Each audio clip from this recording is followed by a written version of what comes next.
किसी शहर में एक परिवार रहता था। परिवार में केवल 3 ही लोग थे, पति पत्नी और उनकी 5 महीने की बेटी। कोरोना के बढ़ते मामलों के चलते शहर में लॉकडाउन था। इस गरीब परिवार में माँ नर्स थी और छोटे से हॉस्पिटल में काम करती थी। पिता एक मजदूर। जैसे तैसे जिंदगी निकल रही थी। अचानक पता चला मरीजों की देखरेख करते करते इस नर्स को भी वायरस इन्फेक्शन हो गया, इसीलिए उसे तुरंत एडमिट कर दिया गया है।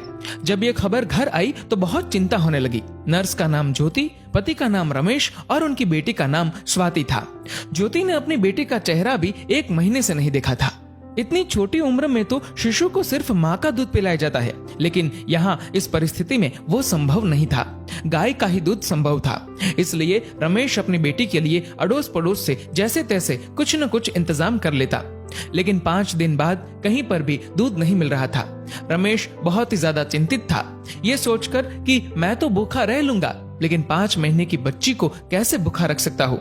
एक दिन तो जैसे तैसे निकल गया, लेकिन अगले दिन अपनी बेटी को सुलाकर पूरी एहतियात के साथ घर से निकला और अनेकों दरवाजे खटखटाए, लेकिन कहीं पर भी दूध नहीं मिला। वो इधर उधर भटक ही रहा था कि सामने उसे एक 5 स्टार होटल दिखी। अंदर सिर्फ मालिक और कर्मचारी थे। एंट्री तो किसी को नहीं थी।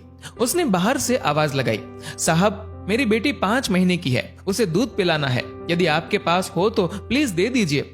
होटल मालिक ने पहले मना कर दिया कि भैया मेरे पास देने के लिए कुछ नहीं है और तुम भी बाहर मत निकलो, घर जाओ। शायद उसको भरोसा नहीं हो रहा था। फिर रमेश ने स्वाति की फोटो दिखाई और पूरी कहानी बताई। मालिक ने कहा दूध तो है, लेकिन 150 रुपए लगेंगे। रमेश के पास सिर्फ 200 रुपए थे और इन पैसों में न जाने कितने दिन और काम चलाना था उसे। उसने सोचा फिलहाल आज दूध मिल जाए वही बड़ी बात है, कल का कल देखेंगे। एक दिन जैसे तैसे निकला। पूरी रात नींद नहीं आई, क्योंकि अब घर में सिर्फ 50 रुपए और घर पर खाने पीने के लिए कुछ नहीं बचा था। करे तो करे क्या। अगली सुबह अपनी बेटी को सुलाकर पूरी एहतियात के साथ फिर बेटी के लिए दूध की खोज में निकला। बहुत कोशिश की, लेकिन कुछ नहीं मिला। अंत में वही 5 स्टार होटल का दरवाजा खटखटाया। फिर मालिक बाहर आया। इस बार रमेश बोला, साहब मेरे पास सिर्फ 50 रुपए है, प्लीज दूध दे दीजिए। मालिक ने फटकार लगाकर बिना कुछ दिए भगा दिया। रमेश निराश होकर वहां से चल दिया।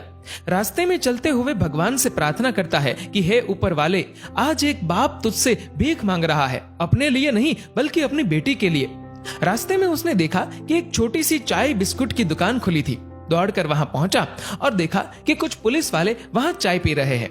पहले तो उसे डर लगा कि लॉकडाउन में बाहर निकला हो कहीं धुलाई ना हो जाए और हिरासत में ले लिया तो घर पर बेटी अकेली है, लेकिन फिर भी हिम्मत करके गया और बोला, साहब मुझे मदद चाहिए। चाय वाला बोला, भैया लॉकडाउन में बाहर नहीं निकलना चाहिए, आपको पता नहीं क्या। रमेश बोला, भैया मुझे थोड़ा दूध चाहिए था, इसलिए इधर उधर भटक रहा हूँ। चाय वाला बोला, देखिए भैया, ये चाय सिर्फ पुलिस वालों के लिए बन रही है। ये दिन रात हमारी सेवा कर रहे हैं, इसलिए पूरे नियमों का पालन करके इन्हें चाय पिला रहा हूँ। बाकी किसी के लिए भी इधर एंट्री नहीं है। आंखों में आंसुओं के साथ रमेश बोला, भैया एक बाप आप सबसे भीख मांगता है। मेरी 5 महीने की बेटी घर पर अकेली है, उसकी माँ नर्स है और उसको भी वायरस इन्फेक्शन हो गया है, इसलिए एडमिट कर दिया है। बच्ची को दूध पिलाने वाला भी कोई नहीं है। इतना सुनते ही चाय वाले की आंखों से आंसू बहने लग गए। वहां जो पुलिस वाले चाय पी रहे थे सब के सब खड़े हो गए। चाय वाला पुलिस वाले को बोला, साहब आपको जो एक्शन लेना है, केस करना है, मुझ पर कर दीजिए, इसे जाने दीजिए। पुलिस वाले देख रहे थे और इधर चाय वाले ने फटाफट 2 लीटर दूध पैक किया और रमेश के हाथ में थमा दिया। रमेश बोला, भैया मेरे पास सिर्फ 50 रुपए है, ये ले लीजिए, बाद में जब पैसे आएंगे दे दूंगा। चाय वाले ने पूछा, सिर्फ 50 रुपए? मतलब तूने तो खाना भी नहीं खाया होगा। रमेश के आंखों से आंसू बहने लगे।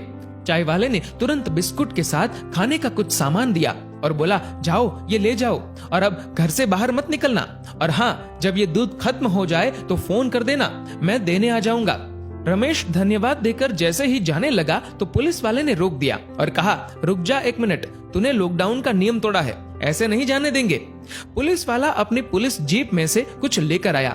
रमेश को लगा शायद केस दर्ज कर रहे हैं, लेकिन ऐसा नहीं था। पुलिस वाले ने अपने पर्स से 500 रुपए निकाले और रमेश के हाथ में थमा दिए और बोला, रख लो, काम आएंगे। रमेश को यकीन नहीं हो रहा था कि ये उसके साथ क्या हो रहा है। रमेश फिर से चाय वाले को बोला कि आप प्लीज ये 50 रुपए तो रख लीजिए। चाय वाला बोला, ये दूध तुम्हारी 5 महीने की बेटी के लिए है। वो तो भगवान का रूप है और भगवान को दूध पिलाने का अवसर बार बार नहीं आता। ये पुण्य मुझे कमाने दो। तभी पुलिस वाला बोला, अभी घर से बाहर मत निकलना, 2 दिन बाद दूध खत्म हो जाए तो ये लो मेरा फोन नंबर, फोन करना, मैं देने आ जाऊंगा। पुलिस वाला आगे बोला, आपकी पत्नी के आगे तो हम कुछ भी नहीं, वो सच में एक योद्धा है। रमेश मन ही मन सोच रहा था कि कौन कहता है कि भगवान नहीं दिखते। ये जो मदद कर रहे हैं वो इंसान के रूप में भगवान ही तो है। रमेश घर पर पहुंचा और खुशी के आंसुओं के साथ अपनी बेटी को दूध पिलाया। दोस्तों, अब आप सभी से एक प्रश्न है कि वास्तव में अमीर कौन था, 5 स्टार होटल का मालिक या वो चाय वाला और अपनी ड्यूटी निभा रहे पुलिस वाले? सोचिए और अपने दिल से इस सवाल का जवाब दीजिएगा। जहां तक संभव हो किसी जरूरतमंद की मदद जरूर करें। शुक्र कीजिए, ऊपर वाले ने आपको देने वालों में रखा है, मांगने वालों में नहीं। दोस्तों, इस वीडियो को लेकर आपकी क्या राय है, नीचे कमेंट करके जरूर बताएगा। और अगर आपको ये वीडियो अच्छा लगा हो तो इस वीडियो को लाइक करेगा, ज्यादा से ज्यादा लोगों तक शेयर करेगा और ऐसे ही और भी इंस्पिरेशनल वीडियोस के लिए सब्सक्राइब करें हमारे यूट्यूब चैनल को और फेसबुक पर फॉलो करें हमारे पेज को। धन्यवाद।